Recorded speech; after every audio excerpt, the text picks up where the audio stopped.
Tiba-tiba dari kaki saya sampai ke mulut saya kayak ada listrik. Mulut saya kayak mau komat kamit, kayak mau bergetar. Tapi saya takut, jadi saya gigit mulut saya. Aduh, pengen Sebelumnya makan. kan saya nggak pernah bisa Iya. makan. Jadi saya selama itu hidup hanya karena minum susu doang. Besoknya saya BAB keluar hitam semua. Karena papi Jauh saya sahabatan sama waktu itu dengan B.J. Habibie, dia tuh Menristek. Juga saya harusnya sebetulnya langsung S2 ke Australia. Pak Habibie udah urusin semuanya. Oke. Jadi saya berdiri, saya rebut tasnya dan saya suruh kameramen saya lari. Dan dia langsung nonjok saya, kena di mata saya. Mata saya kata jadi dia 1 mili lagi kamu buta. Dan dia bilang kamu tuh beruntung banget loh. Mereka tuh punya senjata. Dan mereka bisa melakukan apa saja di sana. Kamu untung kamu nggak mati. Ada sesuatu yang nggak benar nih tentang Israel. Dan saya sebagai wartawan, apa ya Tuhan yang harus saya lakukan? Karena dipikir, lo kok ada orang Yahudi di Indonesia gitu ya.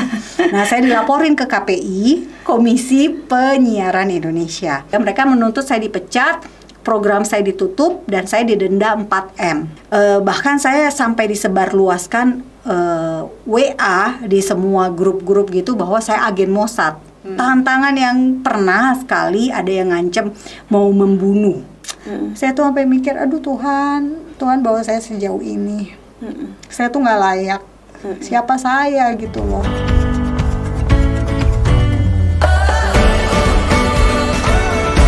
Halo pemirsa GMCC Podcast, ada lagi. Oke, kali ini kita mau bahas atau berbincang-bincang dengan tamu saya ya. Tamunya ini namanya unik ya.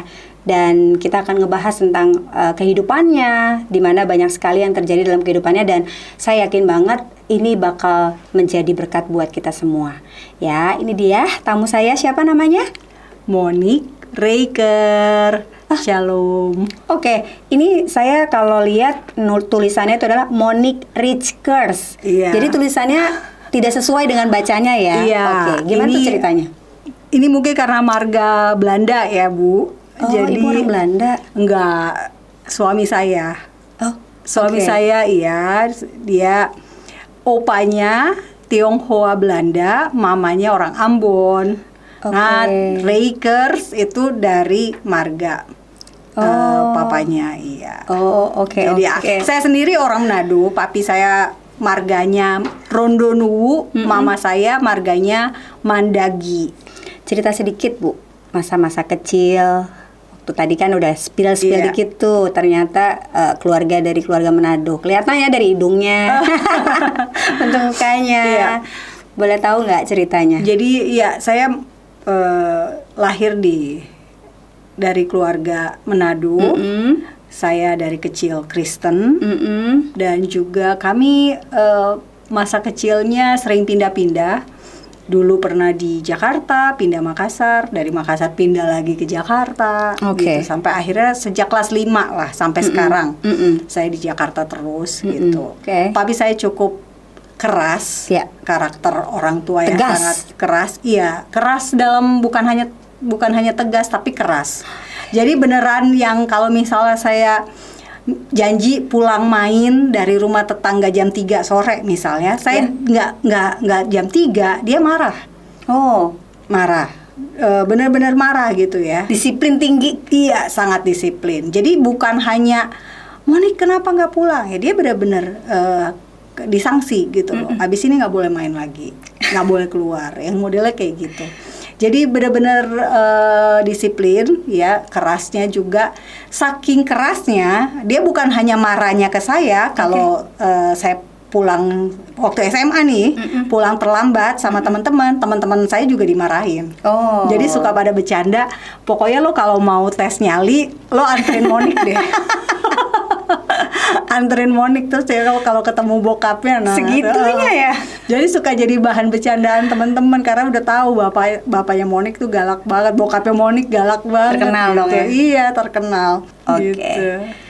Jadi dari tadi kan keluarganya katanya Kristen gitu ya. Tapi beneran nggak sudah kenal bener-bener tentang Yesus sendiri itu terpanggil dan terus rasanya kayaknya lahir baru dengan sendiri dengan pengenalan pribadi. Iya. Dengan Yesusnya itu kira-kira usia berapa? Waktu saya kecil ya kita diajak sekolah minggu, udah ya pasti ya. Yeah. SMA juga saya mengikuti kelompok tumbuh bersama waktu saya di SMA di 70 Bulungan. Ada juga pendalaman Alkitab, ada juga kebaktian setiap hari Jumat. Nah, saya ikut gitu ya.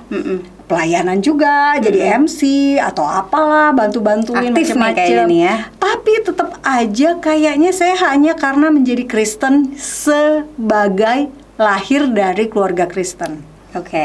Ya kan? Jadi saya tumbuh di kalangan Kristen, semua keluarga Kristen. Tanpa mungkin belum benar-benar merasakan sesuatu yang real gitu ya. Jadi saya orangnya juga logika banget. Jadi saya selalu merasa Tuhan itu ada. Tuhan itu saya panggil sebagai Tuhan Yesus. Saya tahu semua yang ada di dalam Alkitab, tapi masih dalam benak saya tuh masih ini beneran nggak sih gitu kan logika kan yang kita mainin tuh logika. Jadi kayak punya agama tapi nggak sungguh-sungguhan beriman, mungkin bisa dibilang seperti itu. Akhirnya ya pada saat saya udah punya anak, saya tuh ngurus anak sendiri gitu ya. Suami saya kerja, saya ngurus anak sendiri. Nah, di waktu saya ngurus anak, ngurus rumah sendiri, nggak ada pembantu, nggak ada babysitter, saya punya banyak waktu juga untuk baca buku. Nah, saya mulai baca buku rohani. Dari kecil memang papi mami saya selalu nyediain buku-buku rohani itu terbitan BPK tuh banyak banget di rumah dulu ya. Nah, saya baca juga gitu ya. Nah, kemudian sampai pada momen saya itu satu kali saya ke gereja. Nah, gereja GBI Bintaro itu baru mulai. Mereka sewa 21. Nah, saya ke sana bukan karena saya pengen ke gereja gitu ya. Ke gereja itu saya bergereja di gereja tradisional ya. Saya ke situ karena sebenarnya untuk ngadem. Motivasinya jelek banget ya, saya jujur ya, karena ada AC. Sementara gereja lama saya nggak ada AC waktu itu, dan saya bawa bayi. Kalau ke gereja kan panas ya, anak saya rewel terus Bu, jadi ya terpaksa dong. Saya mikir tapi pada saat itu saya ke gereja itu kebetulan saya nggak bawa anak, mami saya ngejagain anak saya gitu ya. Kita berdua ke gereja. Dan ternyata ada pembicara tamu dari Ambon, Kris Manusama. Pak Kris. Ya, Pak Kris menceritakan kesaksian yang membangkitkan iman saya. Nah, saat itu saya dalam momen usai membaca buku Selamat Pagi Roh Kudus dari Benny Hinn. Nah, usai ibadah, mau mengakhiri ibadah ada doa. Di tempat saya berdiri, doanya waktu itu berdiri, saya minta sama Tuhan, kalau memang Roh Kudus itu ada, saya mau ngalamin. Terus apa yang terjadi? Tiba-tiba dari kaki saya sampai ke mulut saya kayak ada listrik. Kayak kesetrum. Saya pernah kesetrum setrikaan waktu itu. Waktu saya kecil, saya kan disuruh kerja sama mama saya ya. Nah, saya udah diajarin nyetrika, pernah saya ngalamin kesetrum. Nah, jadi saya tahu itu kok kayak kesetrum lah, kena kesetrikaan itu. Jadi dari kaki sampai ke mulut saya kayak mau komat kamit, kayak mau bergetar, tapi saya takut. Jadi saya gigit mulut saya, bibir saya gigit supaya saya takut tiba-tiba nanti saya ngomong apa gitu. Nggak jelas. Udah, momen itu saya pikir ya udah itu sesuatu yang ini kali ya Roh Kudus itu. Jadi saya nggak ngerti. Nggak punya. Dan itu bukan altar call soalnya kan. Jadi benar-benar saya tuh apa ya ini. Nah, pada saat itu sebetulnya saya lagi sakit. Saya punya sakit paru-paru, radang paru-paru. Karena selama kamar kos saya sebelah kamar mandi. Gitu ya, pas. Nah, itu lembab banget. Selama 4 tahun di kamar itu, akhirnya saya sakit. Saya harus minum obat. Tapi karena saya lagi menyusui, saya nggak boleh minum ya? obat, nggak boleh. Nah, udah setelah kejadian itu beberapa minggu kemudian saya kembali ke dokter, mau ngecek apakah bisa saya berobat. Oke, saya putuskan saya mau berobat aja deh gitu ya, daripada saya sakit radang paru-paru saya makin jelek. Ternyata pas di ronsen paru-paru saya bersih. Oh, Luar biasa nggak? itu nggak doa kuasa Roh Kudus, nggak doa kesembuhan gitu ya? juga enggak. Oke. Saya pun juga nggak mikir bahwa Iya. minta doa kesembuhan itu bisa gitu loh. Karena pada saat itu saya hanya mikirnya ya udah oke, cara sembuh dokter, cara sembuh ke rumah sakit gitu kan. Ternyata enggak, saya ditemukan paru-paru saya ditemukan bersih, nggak lagi ada kabutnya itu. Ya Itu udah, itu titik. pengalaman pertama. Itu titik ya? Enggak, Bu. Bukan.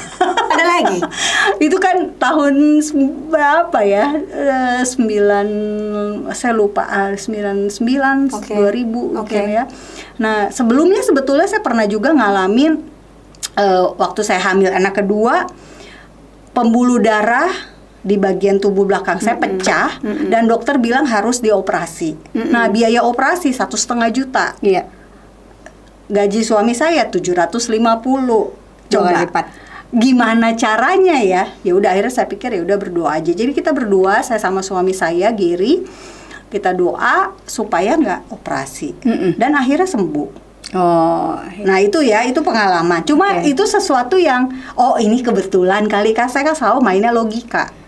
Kebetulan dikasih kesembuhan radang paru-paru, oh iya ini kebetulan yang berikutnya. padahal doa kan? Iya, doa. Doanya- Enggak, saya kan waktu yang pas radang paru-paru itu kan saya mintanya Roh Kudus kan. Saya Iya. nggak minta doa kesembuhan. Ah. Jadi saya masih ada kayak oh oke gitu ya. Kebetulan gitu kali ya. Saya orangnya mungkin waktu itu dablek banget ya. Tapi Tuhan tuh luar biasa sayang banget. Jadi berkali-kali gitu ya saya dikasih. Pernah juga saya ngalamin, saya liputan ke Thailand. Sariawan. Terus saya mau beli obat sariawan, bahasa Thailand. Kan nih nekat juga ya, kalau salah obat kan bahaya. Akhirnya saya Gary telepon dari Jakarta, dia cerita kebetulan ada pendeta Rudi Salam nih ke rumah, Oh. nyari ayah mertua kami yang Oke. kebetulan datang dari Makassar. Ya udah nih doain Monik nih, dia lagi sakit. Akhirnya didoain, besok ya saya sembuh. Oke. Jadi kayaknya Tuhan Mujizat demi mujizat nih ya, mau udah penyakit ngalamin ya. berat, mau penyakit ringan disembuhin. Oke. Gitu ya. Yang paling berat setelah itu pernah juga mata saya pembuluh mata di mata pecah. Oke. Cuma saya Google dong, ini penyakit apa ya gitu ya. Terus saya baca-baca, kok ada yang buta gara-gara ke dokter mata. Saya takut kan untuk Oke. pergi ke dokter mata. Lalu apa yang terjadi? Saya doa aja, 2 hari sembuh. Jadi saya antara kayak nggak percaya, maksudnya nggak percaya kesembuhan, nggak percaya mujizat, belum percaya mungkin ya. Jadi kayak hanya ngetes-ngetes gitu. Sebel ya harusnya ya Tuhan ya, tapi enggak loh, Tuhan baik banget loh. Terakhir saya ngalamin, saya nggak bisa makan, Bu. Oke. Hampir setahun lebih berat badan saya dari 68 jadi 46. Oh. Itu tuh bener-bener parah banget, dan saya pikir tuh saya jadi kurus gara-gara saya minum teh untuk diet memang. Oke. Gitu ya. Tapi ternyata enggak. Itu Oke. sebenarnya ada sesuatu yang terjadi dari dalam tubuh saya yang saya tidak tahu. Jadi pernah suatu kali saya ada momen saya didoain, dibaca-bacain, ditumpang tangan di kepala, dibaca-bacain. Nah, saya belum ngerti waktu itu tentang dunia roh. Saya nggak ngerti tentang transfer roh, gelap dan terang dan sebagainya tuh nggak ngerti. Jadi saya pikir it's okay, gitu ya. Ternyata abis itu adik saya bilang, itu nggak boleh Mon kayak gitu ya. Dia baru kasih tahu gitu. Dikasih Saya, jelas. saya nggak apa-apa kan, katanya kan roh di dalam kita lebih kuat gitu ya. Saya Iya. main ayat juga gitu, nggak terima. Nah, singkat cerita akhirnya saya nggak bisa makan, tapi waktu saya pergi liputan ke luar negeri selama 3 bulan, saya bisa makan. Wow. Oke. Balik lagi, baru saya nggak bisa makan lagi. Oke. Nah, kemudian suami saya suami saya waktu itu sempat di CBN dengan Mark Pak Mark McClendon, tahu Oke. ya, dengan acara solusinya. Nah, pernah ngundang nama pendeta Jim Yos, Oke. hamba Tuhan di Papua. Ya. Nah, Pak Jim Yos datang kebetulan menjadi pembicara Pembicara. di Sini ya. tempatnya Pak Yanto. Oh, Dr. Yanto, oke. GBI. Lalu akhirnya saya diajak sama Gary, kita sekeluarga dengerin Pak Jim Yos. Setelah selesai ibadah, saya minta didoain. Bilang, Pak Jim, saya mau keluar sebagai wartawan, saya nggak mau kerja jadi wartawan lagi. Karena waktu itu memang saya pikir, ini nggak bagus nih saya jadi wartawan, saya ketemu orang-orang yang tidak baik, gitu kan. Nah, apa yang terjadi? Pulang dari situ, saya lapar. Oke. Tiba-tiba ya, Pengen sebelumnya makan. kan saya nggak pernah bisa Iya. makan. Jadi saya selama itu hidup hanya karena minum susu doang. Oh. Setiap kali mau makan muntah. Oke. Makanan kesukaan saya pun saya nggak bisa makan. Oke. Nah, saya makan di rumah makan steak, sekeluarga makan, satu piring habis, tumben banget. Oke. Besoknya saya BAB, keluar hitam semua. Oh. Sama persis makanan yang saya makan sama anak-anak sama suami. Mereka nggak ngalamin itu, saya aja yang ngalamin. Oh, oke. Kayak ada sesuatu kan. Mujizat tuh ya. Jadi Kayaknya kayak terjadi. ya akhirnya tantenya Gary menyimpulkan bahwa ini kamu nih kayak diguna-guna. Wow. Gitu loh. Karena kemudian 3 bulan kemudian beberapa lama kemudian si Pak Jim datang lagi ke Jakarta, ngadain acara di sebuah kantor kebaktian. Saya duduk paling belakang, tiba-tiba kayak mau muntah, mual banget rasanya, kayak saya lagi mabok perjalanan gitu ya. Saya ke toilet, keluar semua. Jadi Tuhan memulihkan tubuh saya, dibersihin, Pelepasan mungkin tuh ya. Iya, pelepasan kata itu. orang-orang kan kalau pelepasan Iya. muntah, Iya. salah satu wujudnya ya. Dan saya dibuat seperti itu tanpa ada hamba Tuhan di sekitar saya gitu ya. Oke. Hanya Pak Jim berbicara di depan. Oke. Dan tiba-tiba kayak begitu saya ngalaminnya. Oke, jadi benar-benar Jadi, mengalami iya, maksudnya mengalami saya- Tuhan secara pribadi, Iya, nah itu kesembuhan, pelepasan secara pribadi, Iya. walaupun nggak paham sebetulnya Dan itu ya. semua terjadi sebelum saya terima Yesus sebagai Tuhan dan Juru Selamat secara pribadi. Oke.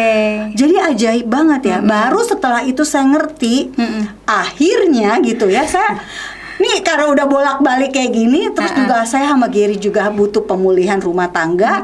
Akhirnya kami baru proses ya.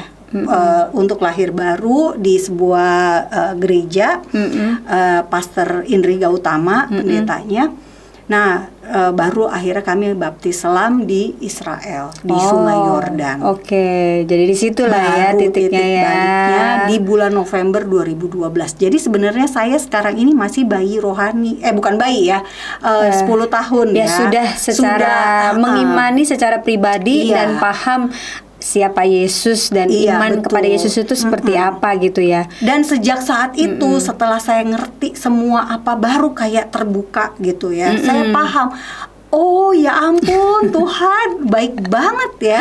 Keren Dia ya. mau memenangkan saya dari ujung sampai ujung gitu. Iya.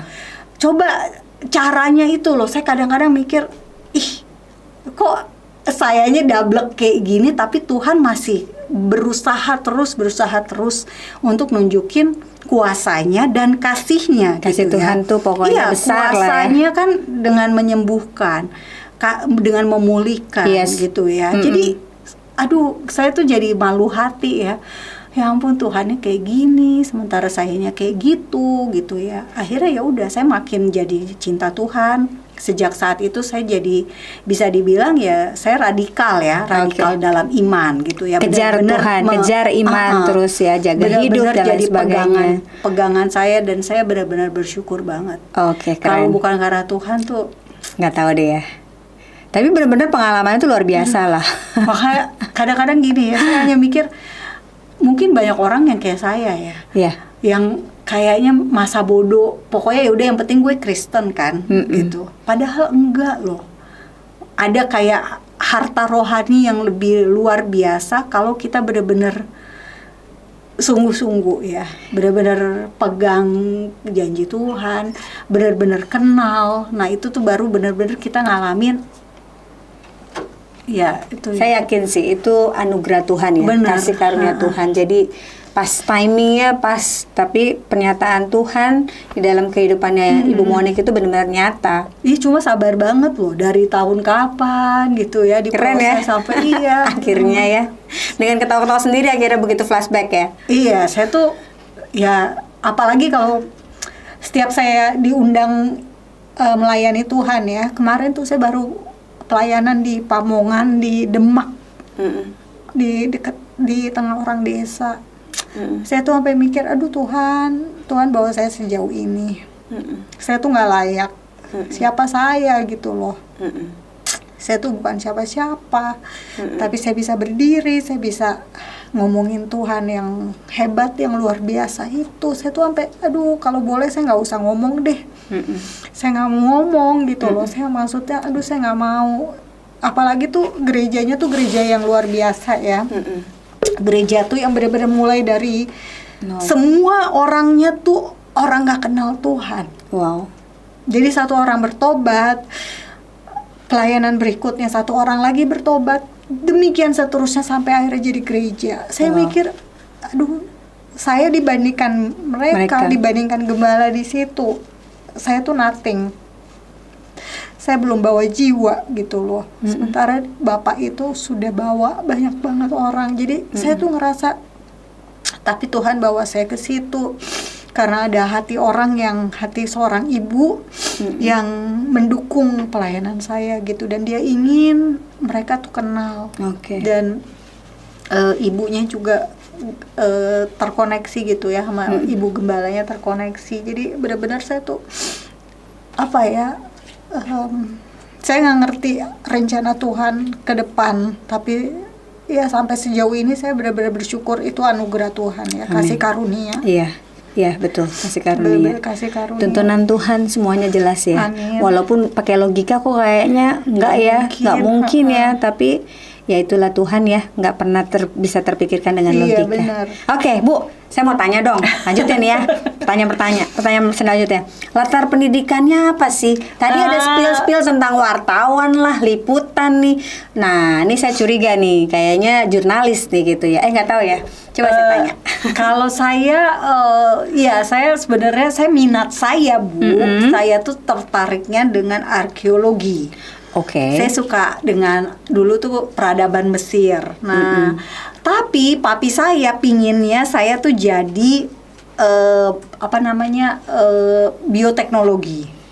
Karena papi saya sahabatan sama waktu itu dengan B.J. Habibie, dia tuh Menristek.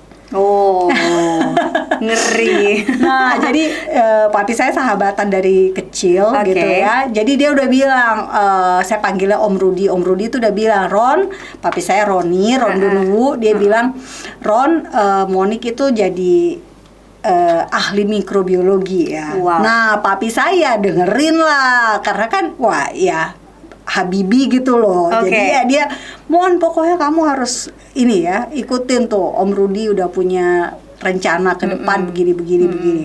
Ya udah, terus saya terpaksa, padahal saya udah diterima di arkeologi UI.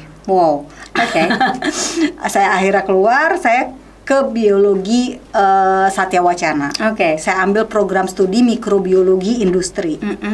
Nah, udah saya ke sana, terus juga saya harusnya sebetulnya langsung S2 ke Australia. Pak Habibie udah urusin semuanya. Cuma saya berpikir waktu itu, kok saya malah dikasih gratisan gini, nepotisme. Saya orangnya idealis. Saya nggak mau. Saya maunya kalau saya beasiswa ya benar-benar karena usaha saya sendiri, bukan karena ditolong gitu. Tidak ada bantuan lah ya. Tidak KKN. Iya benar. Sok-sokan idealis. Padahal akhirnya saya tulis surat, Om Rudi maaf saya tolak bantuan ke Australia, ke Queensland waktu itu. Padahal profesornya udah nungguin saya. Dia pikir anak jenius mana nih gitu karena Keren. yang rekomen menteri langsung Oke. kan, pada saat itu menteri riset dan teknologi lagi. Ternyata enggak sih, sebenarnya anak biasa-biasa aja cuma karena kenal gitu kan.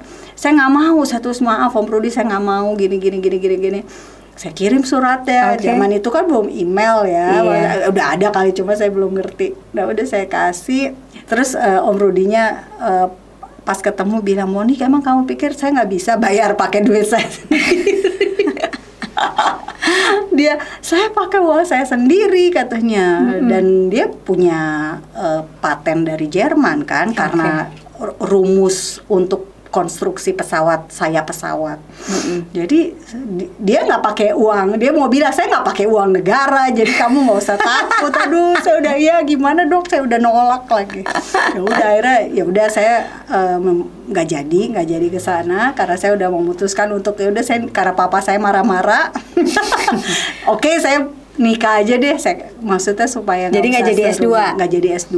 Jadinya nikah. Iya, jadi yang akhirnya pergi itu ke Australia adik saya. Oke. Yang cewek. Ya udah ya, itu berkat buat dia lah.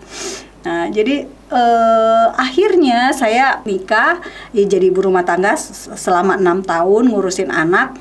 Nah, giliran saya mau cari kerja, usia saya udah 30 tahun, coba bayangin. Jadinya kan kayak siapa juga yang mau ngerjain, belum punya pengalaman kerja, udah usia 30. Ya udah akhirnya saya kerja di restoran. Oke. Saya jadi staff purchasing. Ya nggak apa-apa lah gitu, yang penting saya punya pengalaman kerja, saya pikir. Padahal juga kalau dipikir-pikir apa hubungannya biologi sama papa saya juga yang pusing ini anak ini gimana ini disuruh jadi ahli mikrobiologi malah berakhir dengan sayur mayur di restoran gitu. Aduh, iya, jadi kayaknya dia udah waduh kayaknya masa depannya gelap banget ini si Monik nih. Udah papi saya udah paling kasihan deh. Akhirnya terus saya coba bisnis sendiri. Bukannya untung, malah saya ditipu. Uang suami saya, kan saya belum punya gaji ya, jadi uang suami saya yang hilang. 30 juta kita ditipu. Jadi waktu itu saya punya ide bikin iklan di badan kereta. Waktu itu belum ada, dan sekarang udah banyak ya iklan di badan kereta dipakai. Nah, saya udah presentasi, udah oke. PT KAI-nya juga udah happy gitu ya, kayaknya idenya bisa nih diterapkan. Nah, tapi kemudian si orang yang jadi perantara itu, dia yang ngambil ide saya hanya dibayar 750 untuk ide itu. Mungkin nilai iklannya bisa ratusan juta kali ya, tapi ya udah, intinya saya gagal. Nah, akhirnya saya mikir apa ya pekerjaan yang bisa tidak ditipu, jadi wartawan. Nah, saya cari kerjaan jadi wartawan. Nah, akhirnya saya bisa masuk ke sebuah kantor berita radio doang. Terus ada satu waktu saya jadi mahasiswa, saya nulis untuk Suara Merdeka Semarang, dan itu jadi modal saya gitu loh untuk apply. Nah, singkat cerita, saya kerja dari 2002 sampai 2017. Saya jadi wartawan selama berapa lama tuh? Dan sampai hari ini sebenarnya saya masih menjadi penulis opini untuk deutschewelle.com dalam bahasa Indonesia. Gitu. Nah, tapi ya saya udah nggak terima gaji sejak Februari 2017. Ketika saya memutuskan untuk berhenti sebagai wartawan dan fokus untuk pelayanan.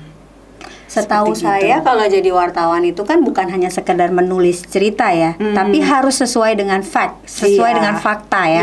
Nah, jadi boleh cerita nggak ya? Maksudnya masa-masa yang paling mengesankan, terus mungkin ada yang menegangkan, terus ada yang mengerikan gitu ya. Karena setahu informasinya nih kayaknya Bu Monik nih jadi wartawan tuh agak-agak saya gitu jadi gini, waktu saya jadi wartawan tuh emang itu profesi yang ternyata saya juga senang gitu loh dengan profesi itu ya. Suka ya? Jadi mungkin gini, jadi wartawan tuh ternyata saya kan nggak pernah kepikiran. Cuma pas waktu itu akhirnya ini yang saya suka juga gitu loh. Ini sesuatu yang saya menikmati banget prosesnya. Jadi saya senang dengan tantangannya gitu ya, bagaimana kita bisa menembus narasumber, apalagi kalau saya bisa dapat liputan eksklusif. Wow. Nah, itu yang saya suka, yang mendorong saya untuk selalu berusaha cari berita yang belum ada di media manapun gitu. Oke. Nah, kalau menegangkan, saya pernah liputan di kawasan PSK, prostitusi. Oke. Di Singapura, di Geylang nama kawasannya. Oke, ada apa yang terjadi di Waktu sana itu yang saya menegangkan? meliput PSK dari Indonesia. Bagaimana mereka diperlakukan oleh germo mereka. Karena gini, PSK dari negara-negara lain. Jadi di Geylang itu, tolong ya, ini bukan berarti saya menyarankan. Gak boleh pergi ke sana loh yang nonton. Jangan ya. Jangan tidak pergi boleh ke sana. Ini pengalaman buruk, benar. Oke. Itu saya tuh hampir mati sebetulnya. Nah, jadi di situ tuh perjalan tuh ada PSK Vietnam, PSK India, PSK Indonesia, PSK macam-macam lah. Thailand, Filipina. Nah, ada paket-paketnya kayaknya. Nah, lalu saya datang ke Indonesia. Ternyata yang Indonesia itu dipekerjakannya mulai dari jam 12 siang, sementara yang lain dari jam 9 malam. Oh, gitu. Jadi mereka tuh, saya datangnya begonya, saya datangnya siang hari bolong, setelah sebelumnya saya ikutan doa keliling. Oke. Jadi sebetulnya gini, kenapa saya meliput itu? Karena ada seorang pendoa dari Afrika Selatan, orang bule Afrika Selatan yang terbeban dengan PSK Indonesia. Saya pikir, wow, hatinya mulia banget ya. Ayo dong, saya bawa ke sana, saya liputan. Nah, ya udah. Nah, ternyata dia itu bergabung dengan sebuah gereja di Singapura, di kawasan Geylang itu, mengadakan namanya Glory Walk. Wow. Setiap hari Rabu mereka akan berdoa untuk PSK itu.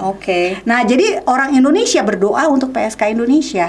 Jadi ada yang sakit, mereka doain. Ada yang apa segala macam. Nah, saya ikutan tuh. Ibu salah satu yang mendoakan sebetulnya ya? Ya, saya ikutan timnya itu kan karena saya datang dengan si tim ini namanya Bu Anita. Bu Anita udah, halo Bu Anita di mana sekarang?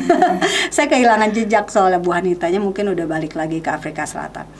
Nah, si Bu Anita pergi sama timnya, ya saya ikutan gitu ya. Saya cari yang PSK. Jadi itu tuh sesuatu yang sebenarnya saya jadi bingung juga ya.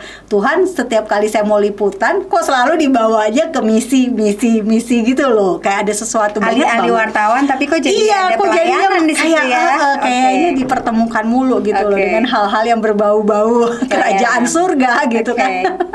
Nah, ya udah jadi saya ikut, saya enjoy juga ya karena baru kali itu kayaknya kita bisa frontal, kita ngomong, "Hai sister, mau nggak saya doain? Kamu lagi rasa apa?" gitu. Kayaknya kita keren banget loh bisa ngomong gitu ya. Saya tuh ngerasain enak banget. Terus ada juga sister dari Singapura, dia tuh mau bikin film dokumenter. Jadi dia nemenin saya sekalian juga ya. Sekalian. Dan saya bawa tim saya yang dari Metro TV itu yang jelas-jelas bukan Kristen mereka. Tapi mereka sorry ya nih nggak apa-apa kan? Oh nggak apa-apa kata mereka. Oke, kita ikutan. Nah, akhirnya mereka mungkin tahu ya, ini kan yang semalam datang gitu loh. Si germonya udah ngerti, ini kan yang semalam datang. Ikutan doa, kok besoknya dia datang lagi ya, di luar jadwal gitu loh. Kan ada apa? Nah, akhirnya saya karena saya ngotot untuk ngomong sama si PSK Indonesia ini, pertama saya disiram air. Sama siapa? Sama si germo. Oh, ada germonya, Germonya orang Malaysia. Saya disiram air seember. Karena ini pagar, saya tetap nangkring gitu loh di dekat tempat mereka tinggal. Teman saya sih pakai kacamata kamera. Jadi mikirnya nggak ketahuan kan. Udah saya disiram air, pas disiram air saya tuh gini, basah kuyup. Nah, abis disiram air saya pikir udahlah nanggung lah, udah basah ya udah. Tetap lanjut kan? Saya tetap cari, jadi saya pergi ke orang yang lain gitu. Di sini nggak jadi nggak ngomong, nggak dapet, ya udah saya pergi tempat lain. Nah di sini ada si Germo tinggi banget, 2,5 meter, kayak 2 meter lah pokoknya, dia tinggi, bongsor, gede, Kayak bodyguard lah sebenarnya. pakai tank top gitu. Dia pakai cincin tengkorak. Oke. Nah jadi saya udah lihat Ini nih, pria. Oke. Tiba-tiba dia ambil tas kameramen saya. Kan isinya kan tas kamera mahal dong. Iya. Wah, gimana gantinya nih kalau. Jadi saya berdiri, saya rebut tasnya dan saya suruh kameramen saya lari. Dan reporter saya lari. Oke. Jadi saya produser waktu itu. Udah, saya berjuang untuk merebut, dan puji Tuhan loh, saya berhasil ngelawan segede itu, kayak Daud melawan Goliat ya. Saya kan kecil gitu ya, saya gendut tapi saya lemes. Jadi waktu itu saya nggak kesekuat itu gitu, tapi kenapa saya bisa narik gitu ya, ambil itu kamera. Nah karena dia lihat kameranya udah keambil sama saya, dia langsung marah ya, dan dia langsung nonjok saya, kena di mata saya. Saya udah yang sempoyongan, udah yang kayak petinju, udah mau KO, tapi saya masih dikasih kekuatan. Saya lari sekenceng-kencengnya sambil taksi gitu loh, pokoknya dalam keadaan panik. Reporter saya udah berhasil mencegat sebuah taksi. Udah, kita masuk ke situ. Saya udah kehilangan sepatu, udah nggak ada sepatu di mana gitu ya. Akhirnya, nah sebetulnya saya janjian sama klinik. Klinik untuk ngecek para PSK ini, apakah mereka ada HIV dan sebagainya. Nah, tahu nggak? Jadi waktu saya datang ke sana, klinik kan saya janjiannya jam 1 apa jam 2 gitu ya, masih tutup. Nah, jadi waktu saya ke sana tuh saya nunggu, reporter saya nyari kartu telepon, beliin sendal buat saya segala macam, sementara saya udah bonyok gitu, nggak tahu bentuk mukanya kayak apa. Tiba-tiba ada yang lewat, perawat. Saya langsung, boleh nggak minta tolong es dibawain. Jadi kayak Tuhan ngasih penolong gitu ya. Terus ada bapak-bapak lewat, terus saya, Pak, boleh nggak saya pinjam HP-nya? Saya mau telepon yang saya janjian di klinik. Dikasih. Ya udah, saya telepon. Terus tahu nggak, ibunya datang. Ibunya itu yang ngurusin klinik ya, dia bukan dokter, ibu yang ngurusin klinik, pengelola. Iya, terus dia nanya, oke, kamu parah banget ya, oke, saya akan hubungin dokter supaya dokternya lebih cepat datang. Tapi dia tiba-tiba ngomong gini, Moni, kamu tahu CBN? CBN, oh dia tahu, itu dulu suami saya kerja di situ. Saya bilang, ya saya dulu pelayanan CBN. Oh so sweet nggak? Di tengah saya kegalauan kayak gitu, saya takut segala macam, ada orang yang anak Tuhan gitu ya, ditaruh di depan mata saya. Dan ternyata dokternya juga Kristen. Tiba-tiba mereka akhirnya mereka datang lebih cepat dari jadwal buka, dan dia mengobati mata saya, dan dia bilang, kamu tuh beruntung banget loh, mereka tuh punya senjata dan mereka bisa melakukan apa saja di sana. Kamu untung kamu nggak mati, kata dia. Harusnya kamu mati, saya yakin seharusnya kamu mati, cuma kamu nggak mati, kata dia. Saya dengerin itu langsung kayak jantung tuh mau copot loh, karena kan saya nggak menyadari resikonya. Saya hanya mikirnya nggak apa-apa PSK gitu kan. Saya membayangkan mereka cewek-cewek yang harus kita kasihani, ternyata enggak, mereka butuh perlindungan justru. Karena habis saya pergi ke sana, saya pulang dari sana, dia bilang bisa-bisa PSK-nya yang kena. Saya nggak mikirin sejauh itu.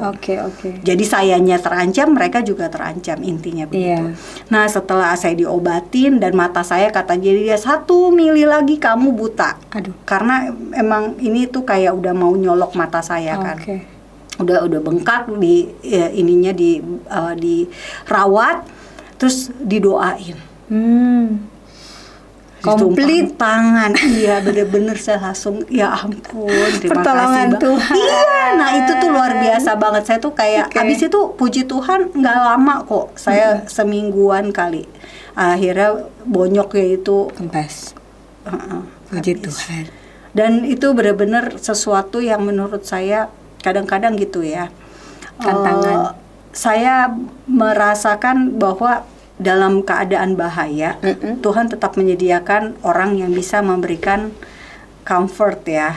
Maksudnya sesama tubuh Kristus. Tuhan kirim menolong. Iya, tetap ada penolong saya tuh yang ya ampun. Dan sister-sister yang mau bikin film itu setelah tahu saya matanya bonyok itu kan dia nanya masih di mana? Kamu nggak tahu saya habis ditonjok gerbong gini. Wah, dia langsung tambah panik, dia lihat saya. Wah, Moni kamu tuh parah banget. Dia datang ke hotel nemenin kita segala macam. Bawain kita makan dan sebagainya. Ya itu suka dukanya jadi wartawan lah ya. Dan itu yang menegangkan ya.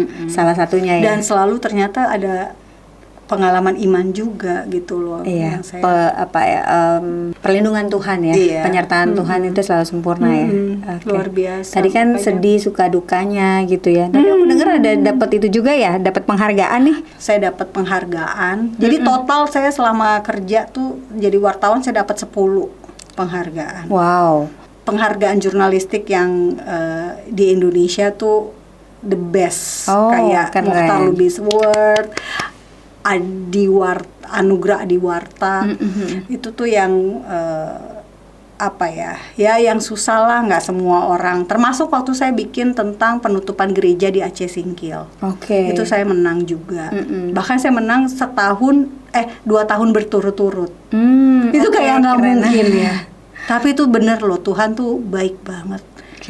Makanya kadang-kadang saya mikir, buset, nih saya ngasih gaji saya semuanya tuh nggak seberapa ya, tapi ternyata saya dibalik balesnya berlipat kali ganda. Wow. Dan saya waktu saya di situ saya liputan ke 25 negara. Wow. Jadi kayak apa ya, bener-bener amazing. Bener-bener Tuhan tuh, aduh, keren lah ya. Speechless ya. Luar biasa ya, dahsyat Tuhan. Itu benar-benar luar biasa banget ya. Keren. Oke. Aduh, dahsyat ya Tuhan ya. Saya nggak bisa ngomong lagi deh. Kalau gitu kita next dengan pertanyaan selanjutnya. Pertanyaan saya ini, saya ada ngikutin IG-nya Ibu.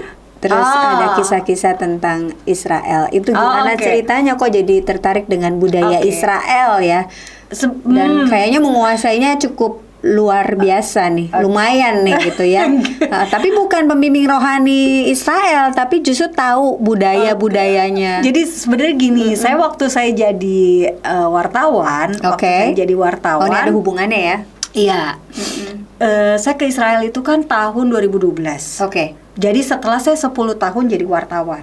Nah, waktu saya ke Israel itu saya datang dengan pengertian bahwa Israel itu, saya nggak kenal Israel sebelumnya, nggak pernah nggak punya minat terhadap Israel.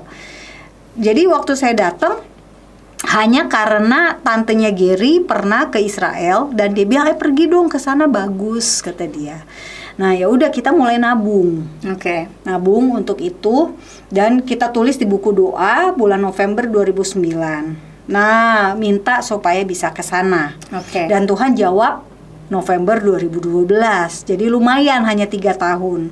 Nah, Tuhan menjawabnya juga dengan jawaban doa yang luar biasa karena biayanya itu diperoleh dari hasil saya liputan ke 15 negara. Jadi saya dapat uang saku. Nah, uang sakunya itu persis jumlahnya untuk kami berdua pergi. Jadi pas gitu ya.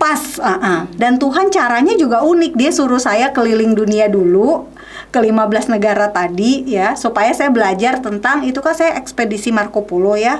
Jadi saya belajar tentang Hindu, tentang Buddha, tentang Islam, terakhirnya Kristen. Jadi semuanya saya tahu dulu gitu. Kisahnya, ya, peradabannya, baru kemudian Israel. Terakhirnya Israel. Saya bisa ke sana. Jadi cara Tuhan tuh bikin saya tuh kayak lengkap dulu, diperlengkapi dulu, baru saya ke the best. Save the best for last gitu ya, Israel. Nah, ya udah saya akhirnya pergi ke sana sama Giri. Memang jadi gini, waktu saya ke sana sebetulnya saya juga merancang untuk liputan Metro TV untuk pertama kalinya tentang Holy Land. Harusnya saya berangkat. saya yang pergi karena saya yang bikin gitu ya. Oke. Tapi saya mikir Tuhan ini my holy land gitu ya. Saya nggak mau ke sana datang untuk bekerja. Saya maunya untuk beribadah. Oke. Jadi saya lepasin tuh hak saya. Saya kasih ke teman saya namanya Yohana Margareta. Saya nggak tahu sih sebetulnya siapa. Saya pikir ya siapa aja deh yang meliput, nggak apa-apa. Saya pikir gini, kalau Tuhan emang mau bawa saya, pasti Tuhan akan sediakan lagi. Oke. Nah, si Yohana waktu ketemu saya dia bilang gini, Mbak Monik, ini jawaban doa. Karena saya sudah doain ini sejak Januari dan itu November. Jawaban doa buat Yohana. Oh. Saya langsung kaget, saya bilang, ya ampun ini ya cara kingdom connection gitu ya. Oke, akhirnya saya pergi dengan sukacita, dia pergi pun dengan sukacita gitu ya, karena saya nggak mau pergi buat kerja gitu ya. Dan Tuhan emang kasih berkat. Nah itu waktu saya baptis selam, saya bisa beribadah. Pulangnya saya mikir gini, kok yang saya lihat beda ya dengan apa yang saya baca, apa yang saya nonton di TV. Oke. Ada sesuatu yang nggak benar nih tentang Israel. Dan saya sebagai wartawan, apa ya Tuhan yang harus saya lakukan? Gitu. Jadi di balik kaca bus, ketika saya menatap Israel, saya udah mau pulang menuju ke Yordania, saya mikir Tuhan apa yang harus saya lakukan. Lalu di beberapa minggu kemudian di gereja, waktu itu saya juga ke gereja Pak Gilbert, ada seminar Why Israel. Kayak kebetulan lagi kan, Tuhan membukakan jalan, ada seminarnya dari Christian for Israel International. Pak Willem Glashauer sedang mengadakan seminar. Dia datang, saya dengerin dan langsung kayak dapat konfirmasi. Ini yang harus saya kerjakan. Jadi saya tawarin, Pak Willem, apa yang harus saya kerjakan? Saya mau bantuin Bapak apapun gitu loh. Oh oke, akhirnya dia mau bikin buletin untuk dibagikan pada saat seminar-seminar. Saya bantuin bikin.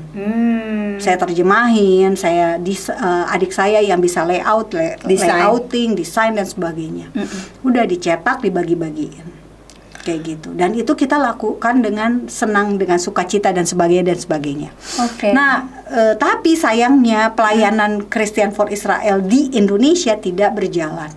Akhirnya saya memikir, oke, saya harus bikin sesuatu. Nah, itulah ada Yayasan Hadassah Indonesia. Saya mengedukasi orang Indonesia tentang Israel, tentang Yahudi dan Holocaust. Kenapa? Karena saya sempat membuat liputan jadi kan November 2012 saya dapat visi.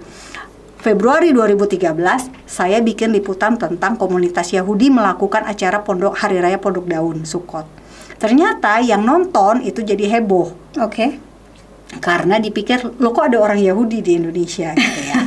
Nah, saya dilaporin ke KPI, Komisi Penyiaran Indonesia. Tapi KPI tidak bisa menemukan kesalahan apapun di video liputan saya. Karena emang nggak ada salahnya gitu ya. Karena itu kan menginformasikan fakta budayanya. Dan itu ada. tentang bagaimana orang Kristen, Islam, Yahudi merayakan Hari Raya Pondok Daun gitu ya.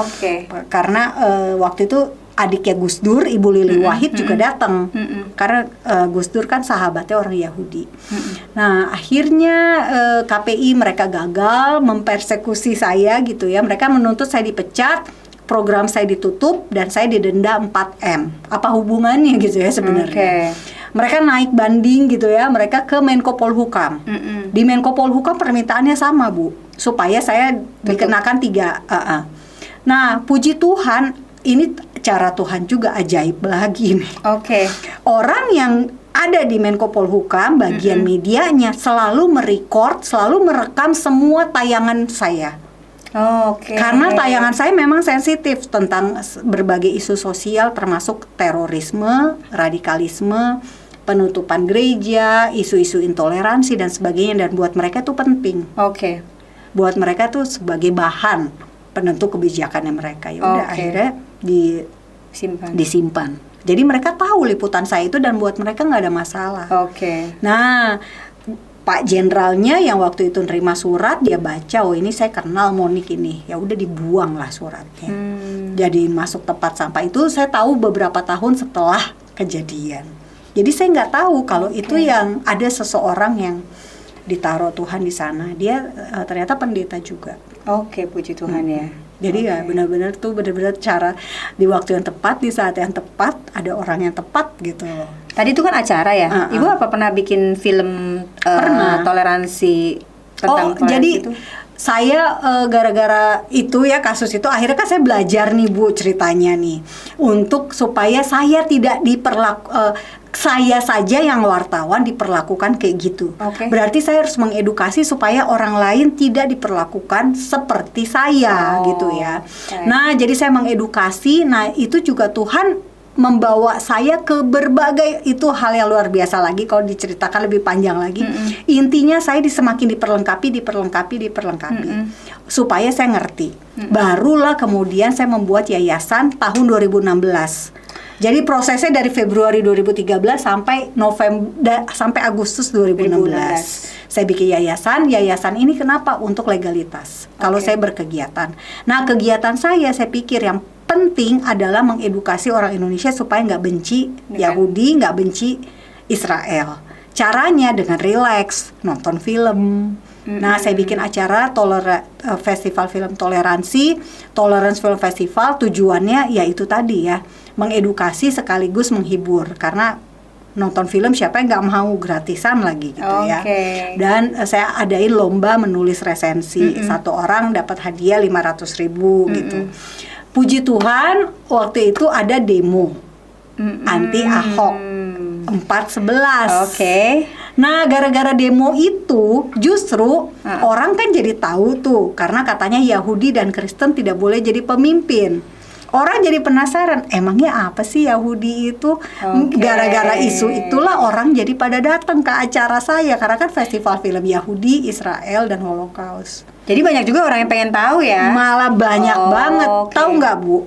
Hari itu juga saya selama 3 hari ya. Saya terima undangan ke 10 kota loh. Undangannya dari mana aja tuh? Macam-macam. Maksudnya ada apa? Kota Medianya apa? Enggak, kota-kota komunitas sih. Komunitas. Mereka pingin saya datang. Saya bilang saya nih ya swadana, saya bilang. Jadi saya nggak mampu ke semuanya. Jadi saya pilih waktu itu ke Purwokerto, ke 3 tempat di IAIN Purwokerto, kampus Islam, Unsud, sama satu lagi di komunitas Gus Durian.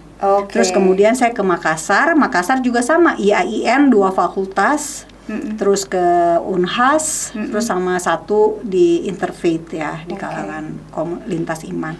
Lalu saya ke Bandung. Pokoknya yang mudah saya jangkau lah, sesuai dengan kemampuan kami. Jadi total tuh berapa tahun sih mempelajari tentang budaya Israel seingatnya Ibu ya? Saya jadi gini, Tuhan yang buka jalan loh. Saya tuh pingin tahu aja, tapi saya bilang gini, Tuhan, oke, saya mau mengedukasi. Nah, caranya gimana? Kan saya duluan yang harus belajar ya Bu. Nah, caranya gimana? Sementara saya masih kerja kan jadi wartawan. Jadi waktu itu saya dapat undangan ke Australia. Undangannya untuk belajar lingkungan selama 5 minggu. Tapi saya ditempatkan apartemen, jadi 10 orang nih, 5 cowok, 5 cewek, wartawan semua. Kami ditempatkan di apartemen di lingkungan komunitas Yahudi. Zaman dulu di kota Melbourne. Jadi jalan tempat saya belajar itu jalan kebenaran, nama jalannya dalam bahasa Ibrani Jerman, Yiddish. Kayak kalau mau cocokologi kayak kok bisa ya?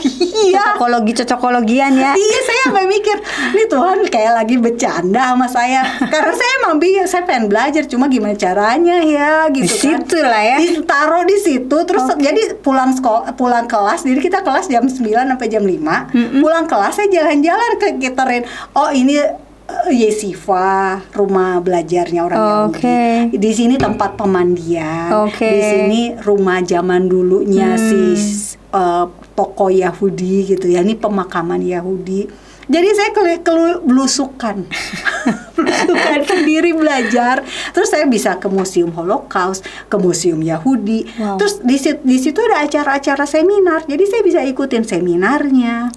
Jadi bener-bener belajar ya. Dan memang sosokan email gitu ke komunitas Yahudi. Diajak ketemu loh, datang.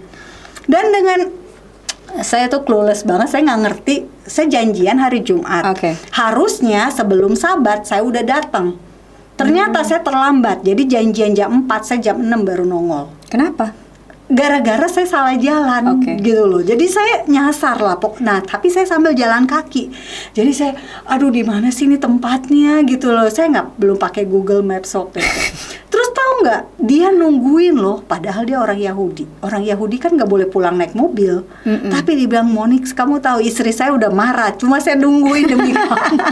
Oh my God, maaf sampai kayak gitu-gitu. Terus saya juga nggak tahu juga kalau sebenarnya orang Yahudi kalau Sabat nggak boleh foto. Coba karena saya baru ketemu dia, kan saya bilang boleh nggak saya minta foto. Dia mau juga. Baru setelah sekian lama baru saya ngerti bahwa nggak boleh foto waktu itu. Setiap Sabat tuh mereka nggak boleh foto. Iya, tapi dia masih baik. Jadi setiap kali dia ke Jakarta, dia undang saya, ajak ketemu, kenalin istrinya, dan ya itulah maksud. Kadang-kadang saya mikir ya jadi ampun, mengalir ya. Ngalir. Setelah dari Australia, terus saya diajak ke Amerika 3 minggu. Belajar investigasi jurnalis.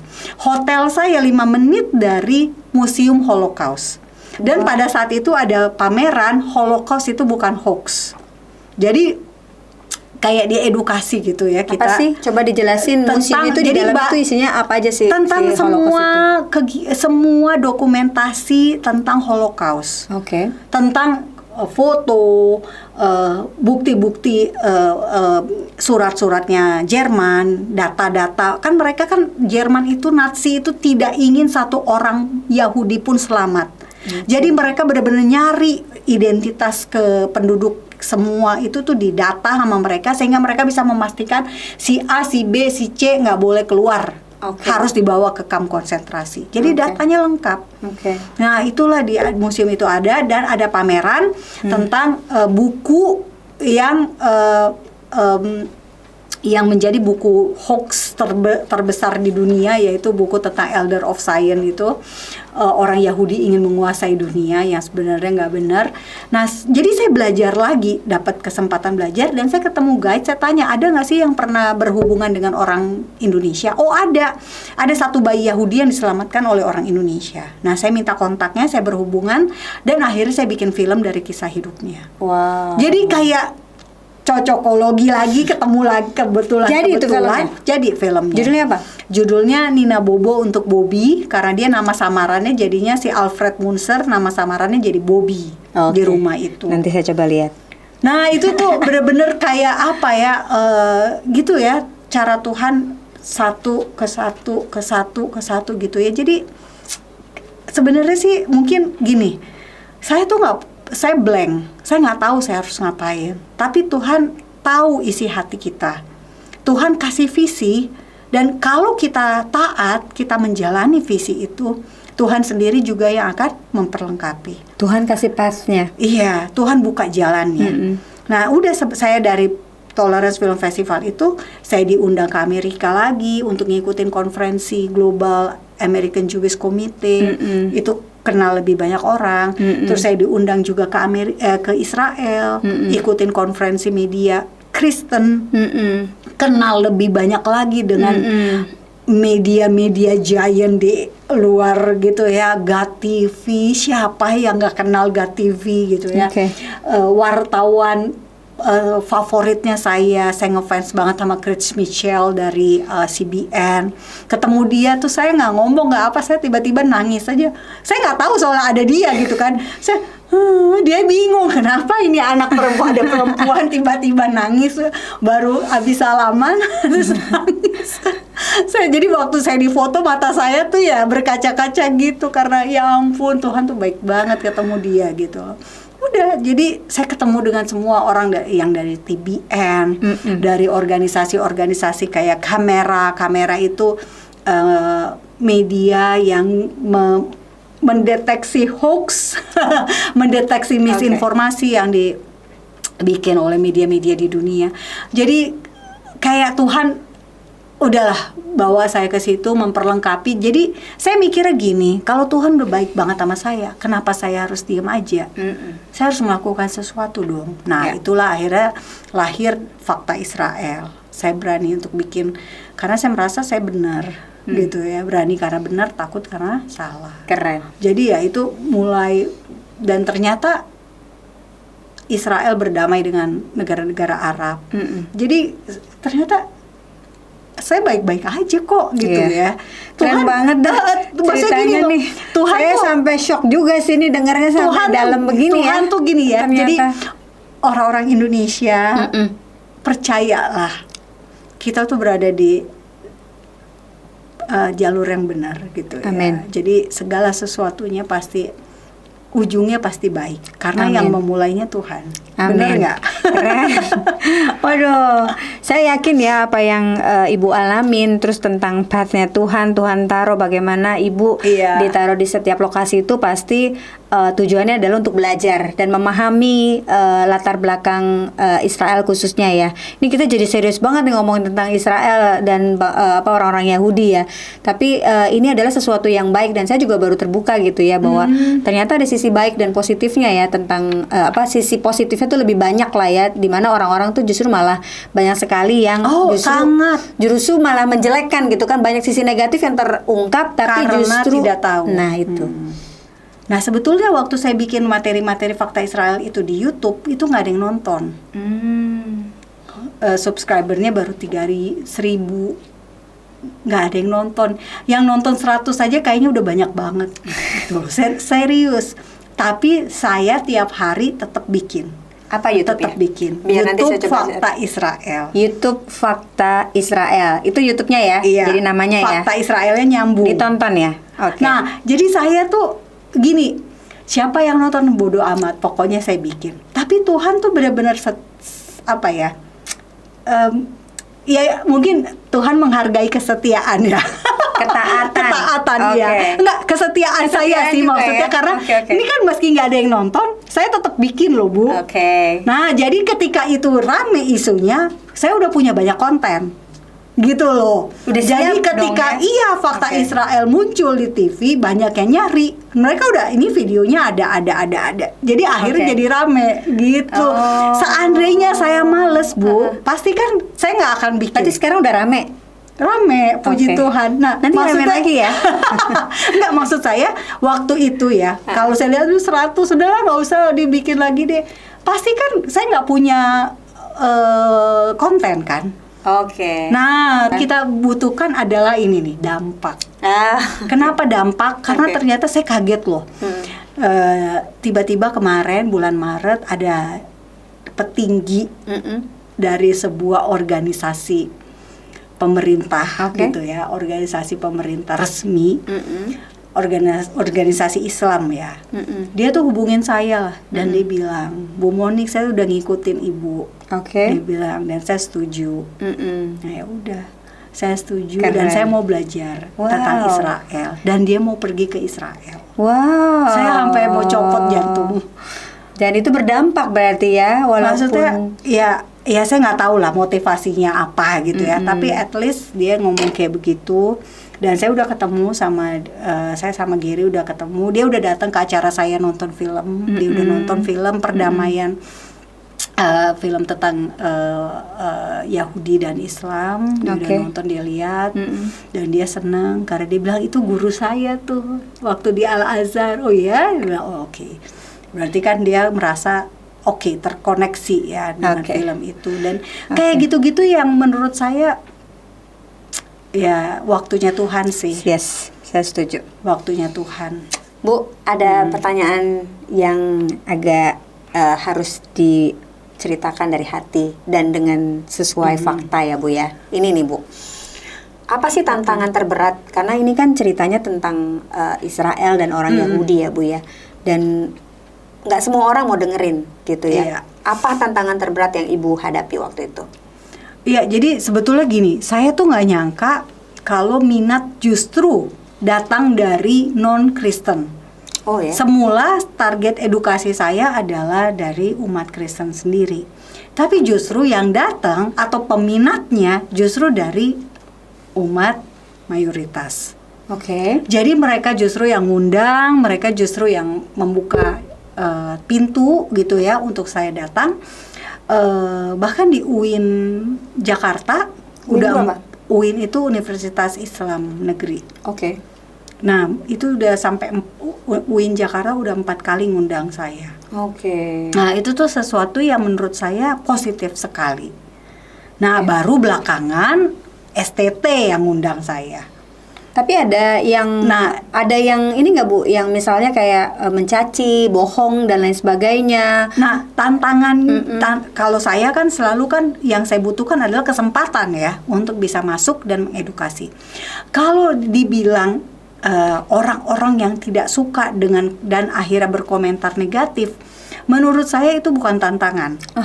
Itu efek ya, efek sampingnya aja bahwa oke, mereka akan mencela. Tapi itu nggak masalah karena pasti setiap kegiatan itu ada yang pro, ada yang kontra, ya kan? Itu normal. Pernah satu kali saya di Bandung, bahkan saya sampai disebarluaskan WA di semua grup-grup gitu bahwa saya agen Mossad. Saya bilang, oh nggak masalah, saya malah bangga karena masuk Mossad tuh susah banget. Iya bener, mungkin dari 1.000 orang yang daftar hanya 1 orang yang keterima. Jadi kalau saya dianggap saya kapabilitas saya cukup seperti agen Mossad, saya malah bangga, gitu loh. Saya nggak merasa saya terhina gitu ya. Mungkin orang lain, sampai teman saya nggak pernah ngajak ngomong saya di kelas waktu SMA, nelfon saya untuk ngecek. Ya ampun, saya bilang beneran ya agen Mossad gitu ya. Kalau saya agen Mossad saya nggak ngaku lah. Jadi ya gitu ya, tantangan terberat mungkin bukan buat saya tapi buat anak-anak. Oh gitu. Iya, kenapa? Karena anak saya kan mungkin dia nggak ngerti ya, ini mama saya ngapain gitu ya. Mungkin dalam pergaulan nanti mereka akan tidak disukai sama temennya gitu. Tapi puji Tuhan sih enggak ya, puji Tuhan sejauh ini baik-baik aja. Bahkan ya saya terharu banget kemarin waktu saya ulang tahun ke-50. Terpaksa nih ya ngomong usia. Teman-teman anak saya sampai ucapin selamat karena mereka bilang wah nyokap lo keren gitu. Malah kayak sekarang ada apresiasi gitu ya. Itu maksud saya saya bersyukur sih. Tantangan yang pernah sekali ada yang ngancem mau membunuh. Oh ya. Di email, tahun 2021 di email. Tapi ya saya mikirnya gini, oke, ini pasti nggak serius. Tapi kan orang di Indonesia kan suka gitu ya, nggak serius tapi tiba-tiba mati kan nggak lucu, bener nggak sih? Jadi ya saya kasih tahu, saya bilang ke suami, saya bilang ini ada nih kayak gini nih, cuma abaikan tapi ya kita hati-hati. Saya cerita juga ke teman saya di Amerika, orang Yahudi, dan entah gimana nggak tahu ya dia kasih tahu lagi ke orang lain apa gimana atau gimana, tapi tiba-tiba saya ditelepon oleh orang Israel lah. Saya ditelepon terus dia tanya, dia tahu saya, dia tahu kegiatan saya, dia tanya, Moni kamu perlu bantuan gitu, apa yang bisa kami bantu? Mungkin saya mikir, oh mungkin dia tahu kali ya apa yang saya alami, jadi dia mau nolong. Saya bilang, enggak, saya nggak apa-apa, saya baik-baik aja. Oke, kalau kamu ada apa-apa, kamu hubungin saya. Kayak cepet banget ya beritanya ya. Jadi saya langsung ngerasa, oke, saya pasti aman kok. Tuhan pasti jaga. Jadi itu dia sih, itu doang tantangannya. Sejauh ini justru saya merasa Tuhan tuh justru sedang menunjukkan kerjanya. Jadi bukan saya yang kerja, Tuhan yang bekerja. Jadi hal yang mustahil di depan tuh sebetulnya nggak ada. Semuanya akan terjadi pada waktunya. Amin. Jadi sekarang nih kita sedang menikmati proses dan kita akan melihat bagaimana Tuhan akan menyatakan. Iya. Bu Monik, boleh nggak sampaikan sedikit saja ya pesan-pesan untuk para pemirsa, sehingga para pemirsanya juga bisa tidak menjadi manusia biasa, tapi kita tahu bahwa kita punya panggilan atas hidup kita itu untuk menjadi seseorang yang berguna dan memberkati banyak dan berdampak bagi dunia. Silakan Ibu. Iya, jadi satu hal yang paling penting, kita ini manusia yang mungkin kita nggak tahu mau ngapain. kita nggak tahu harus ngapain, kita nggak tahu kita bisa apa. Tetapi Tuhan tuh sebetulnya ngasih di setiap kita tuh talenta. Amin. Tuhan taruh sesuatu, pasti ada sesuatu yang baik karena kita diciptakan segambar dan serupa dengan Tuhan itu sendiri. Nah, jadi temukan bakat, temukan talenta, temukan passionmu di mana, dan minta sama Tuhan jalannya. Yes. Karena apa yang Tuhan mulai, pasti Tuhan juga akan perlengkapi. Tuhan juga pasti akan buka jalan untuk sesuatu yang baik jika ini visinya Tuhan. Amin. Jadi selalu saya minta visi Tuhan, bukan ambisi pribadi. Kalau ambisi udah nggak perlu Tuhan ya, seakan-akan seperti itu. Tetapi kita minta visinya Tuhan. Amin. Dan saya sangat percaya Indonesia ini sangat besar, sangat luas, dan butuh banyak anak-anak Tuhan yang dipakai di begitu banyak bidang, sebanyak-banyaknya bidang untuk kemuliaan bagi nama Tuhan. Jadi biarlah semua hormat, semua puji, kemuliaan hanya untuk Tuhan kita. Amin. Amin. Terima kasih Bu Monique Raker. Oke, udah sedikit lumayan ya, betul. Oke, itu dia GMCC berdampak, dan kali ini mungkin agak sedikit panjang karena ceritanya cukup menarik, bahkan saya juga terhanyut mendengarkan, bahkan tidak saya potong ya. Oke. Jadi saya benar-benar menyimak dan saya ngerasa amazing gitu ya, ngelihat seorang perempuan wanita yang punya hati untuk bisa memahami budaya Israel, dan akhirnya saya bisa tahu bahwa ternyata banyak hal yang baik dan hal positif yang bisa kita pelajari dan bisa kita dengar tentang orang-orang Yahudi. Bahkan kita orang-orang yang terpanggil, dan kita adalah salah satunya. Oke, demikian dari GMCC Podcast hari ini. Tuhan Yesus memberkati. Sampai jumpa. Bye-bye. Bye-bye.